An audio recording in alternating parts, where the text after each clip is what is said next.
Thanks very much for joining me, folks. Good time to be a Pakistan cricket follower at the moment, isn't it? With the Pakistan Shaheeds comprehensively beating India A recently in the final. Fantastic performance by all the boys there, and my congratulations to Mohammad Aris and his team. They put in the big performance when it was much needed against a team that they'd lost by 8 wickets to earlier in the tournament. So, yeah, well done, boys. Moving on to the Pakistan Test team. Great performance by them in Sri Lanka. To go to Sri Lanka, despite the issues that are going on in Sri Lankan cricket at the moment, they've obviously not got the players coming through, those world-class players, the likes of Mahela Jayawardene and Kumar Sangakkara, Murali, those guys aren't coming through. But nonetheless, it's a difficult place to tour, difficult place to go and win. So to go there and win 2-0 so comprehensively was a fantastic and outstanding effort by Pakistan. Starting off with Babar Azam, really, he deserves a lot of respect and adulation for his captaincy in this series. In the past, I've been critical of his captaincy, and as have many others, especially in Test cricket, where I felt that he's been a little bit lethargic and a little bit reactive rather than proactive in his decision-making.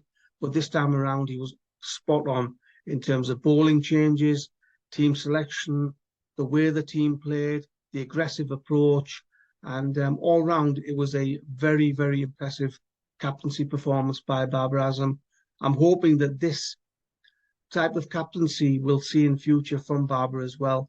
He talks about aggression, talks about being a strong leader, and I hope that going forward we'll see more of this type of captaincy and this approach from Babar Azam and his team.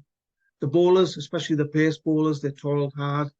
Naseem Shah, Shaheen Afridi, both worked hard.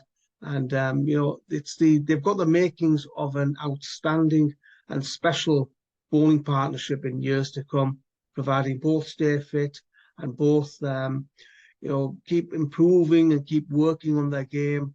And, I think it's a special partnership that these two boys can have for Pakistan and for world cricket as well. Both different, left arm tall, right arm shorter, skiddy, but both have so much talent and ability that it's a mouth-watering prospect to see these guys bowling in years to come.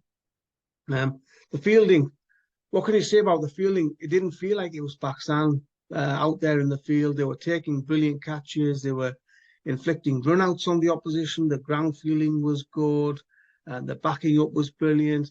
Normally, you get 1 or 2 comedy moments in every innings with Pakistan's fielding, but this time around, they were absolutely incredible. Really, really good, and special respect and some adulation and words of support there for the Pakistan fielding coach as well. In terms of the batting, Abdullah Shafique, much needed runs for him in the second test. He's a special batter. He will only get better. I think people need to be patient with him. He'll go through spells in his career where he won't score runs like any good batsman, but I think he's here to stay. He's a fantastic batter. Very, very skillful, very good to watch. Saud Shakeel, I'm very happy for as well. He's somebody who I remember seeing for Pakistan under-19s a few years ago, and even back then he was earmarked as one for the future and a special talent. And it's good to see him scoring runs at the start of his Test career. I think he'll need to work on his batting a little bit in conditions away from Asia, but I think he can do it. 1 or 2 slight tweaks here and there. He'll know that when he goes to Australia, and to South Africa, etc., he will be tested in different conditions, and people will target some of his weaknesses. But I think he's another one who's here to stay. And again, the batting all round, Salman Ali Agha was fantastic, man of the series. I think many people have said that he wasn't cut out for international cricket. Many said that he's not good enough for Test cricket, but he's already shown that he's another one who's here to stay. And especially in Asian conditions, I think he's a very useful 3-dimensional cricketer, good in the field, can bowl some useful overs as well. And he's already shown with the bat what he can do in that middle order. He can block one end. He can slow the game down if needed. and he can also score quickly, as we saw in the second test. What pleased me most about this performance, though, winning 2-0 in Sri Lanka, was the brand of cricket. Now, we've heard Mickey Arthur say the Pakistan way, he keeps mentioning that, but this generally was a different Pakistan that we were seeing. They were aggressive in all facets of their game. They were aggressive in the field with the ball and with the bat as well. And it was good to see, because this is a type of cricket that we've not really seen Pakistan play for a very, very long time. I mean, Imran Khan, when he was captain, we've seen Wasim and Waqar aggressive with the ball, Shoaib Akhtar in the past. So we've seen this type of cricket, but sporadically, not on a regular basis, not throughout the series. I think throughout this 2-match series, Pakistan were, as I say, aggressive. They were outstanding. They never took the foot off the throat of the opposition. They, right from the first day of the first test, they were on top of the opposition, and they never let them get away. So excellent performance from Pakistan all round. And obviously there's some tough tours coming up. They've got Australia away, which is always a very difficult tour for Pakistan. But what I saw in Sri Lanka by this test team was very heartwarming.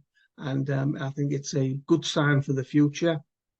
Just one other thing I'd like to speak about is that Mickey Arthur situation. Now, you bring somebody in as a head coach, and they win this series 2-0 in Sri Lanka, and then there's talk of getting rid of them, bringing different people in. Just makes no sense. And then people wonder why the best people don't want to work for the PCB. They don't want to be involved in Pakistan cricket because there's no security. So I would urge the Pakistan Cricket Board to look at who they're hiring, the lengths of contract, and you've got stability. You've started off very well in this series against Sri Lanka, and we shouldn't be talking about getting rid of people.